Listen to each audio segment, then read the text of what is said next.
Once their initial suspicions were dispelled, the Kafel scientists quickly opened up to my presence with questions upon questions regarding human culture, history, and most of all, our knowledge. How did you make your computers so efficient? One of the researchers asked in his native language, gesturing to the massive Kafel-designed computer central to this room, as my Kafel translator repeated the words in my own tongue. Our own devices are orders of magnitude larger, and yet their power pales in comparison. Sifting through what little I remembered of this topic from my engineering college, I carefully composed my reply.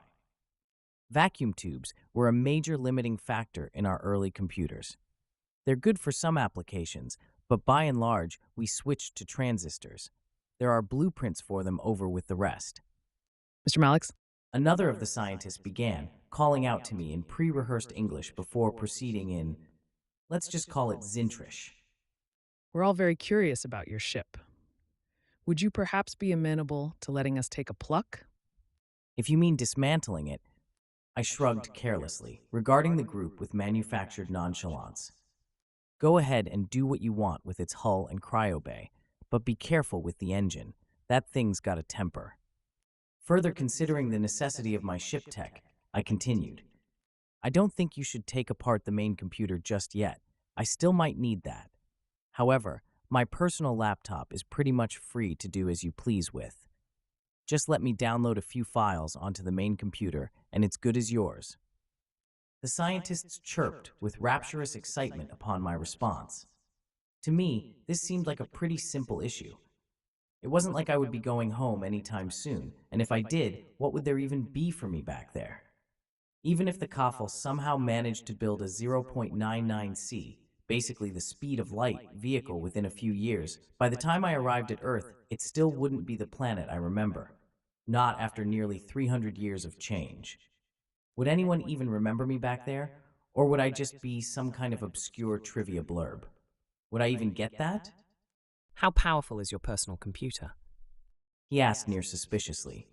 Given what I understand about our early computers, I began, taking no small amount of pride and joy in the undivided attention of fellow scientists. I'd say a good million times at least. Questions continued in this vein for a while, with me going over some more specifics of advanced human technology. Surprisingly, it was the military techs who were most interested in the idea of an internet, and the idea of using specialized viruses to modify a genome left the resident geneticist buzzing with excitement. That being said, my favorite inquiries were probably the ones relating to human culture and history.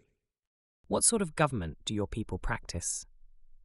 Asked one of the ambassadors, an exceptionally short male Kafel only about an inch taller than me. Last I checked, most free nations on Earth operate as democratic republics. What about you guys? We use a form of direct democracy. It's more difficult to manage than our allies' republics, but also allows for less corruption. For how long have your people been spacefaring? One of the aerospace experts asked, holding a pen to their clipboard as though to take notes. Depends. I shrugged. If you judge it by extraplanetary colonies, then only about 250 years. However, if you go by when our people first set foot on another world, our moon, then it's a little over 400. My translator's throat clicked curiously as he mulled over the conversion rates of Earth years to their own. I knew by the audible gasp when he had finally figured them out. Reporting these numbers to the other attendants garnered similar reactions. Your kind are over 400 years ahead of us in technological advancement. Whistled the computer scientist.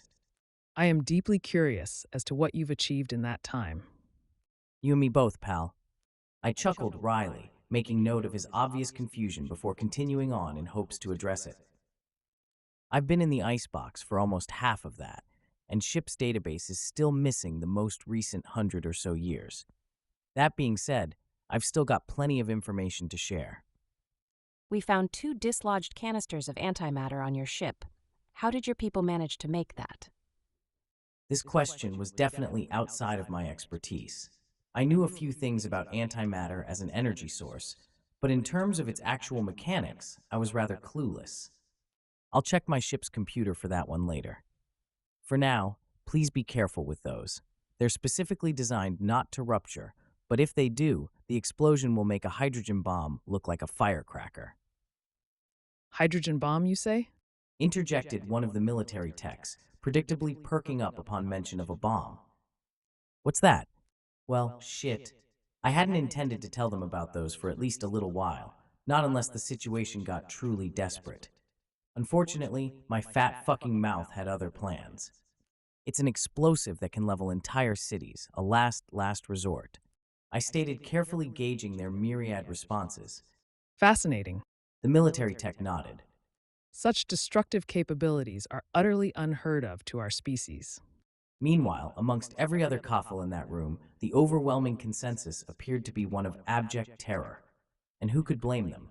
I had just introduced these aliens to the concept of a city-scale WMD. What happened on your planet to necessitate the creation of such a weapon? Asked the energy engineer, utterly stunned by the prospect. Our Second World War wasn't a pretty affair. I shrugged in reply, prompting several looks of surprise from the coffle upon my mention of 2 global wars. Let's just hope this one doesn't come down to that. So, Affirmed Vavi, having at some point managed in spite of my perception to sneak up beside me. who? She began, stumbling over what had previously been misinterpreted as my name. What are your people like? The question took me by surprise. How was I supposed to summarize my entire species? How can one give definition to a people defined by contradictions? I wouldn't call us warlike. Violence and bloodshed had to be justified by leaders, legitimately or not, to get their people on board. Then again, we certainly weren't peaceful either. Since the conception of civilization, compassion and greed have remained ever at war for the heart of mankind. Our simultaneous yearning for and fear of the unknown has inspired all sorts of media from Star Trek to Alien.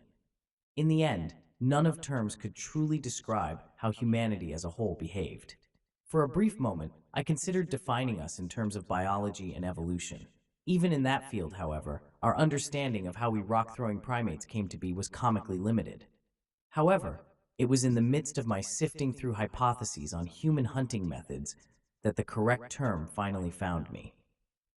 Persistent, I uttered dryly, allowing the translated word to sink in before continuing.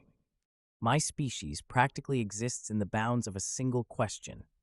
How far can we go? The nation I hail from reached the stars because we wanted to beat the Soviets. The nation of China started our people's first lunar colony to beat the United States, who then caught up and built Aleph, an entire city on the dry, dead planet of Mars.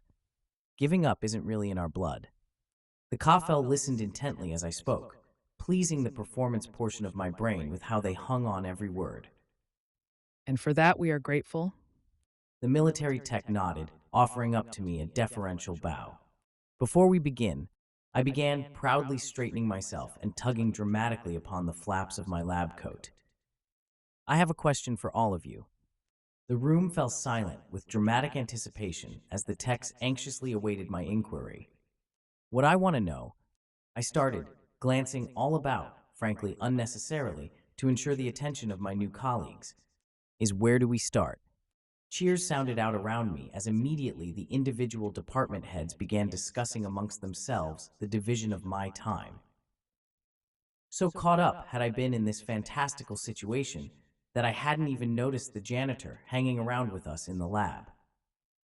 Another thing I didn't pay much mind to was the pair of blueprints that by the meeting's end weren't accounted for. Thank you for watching. Like, share and subscribe for more original content. New chapters and standalone stories uploaded weekly.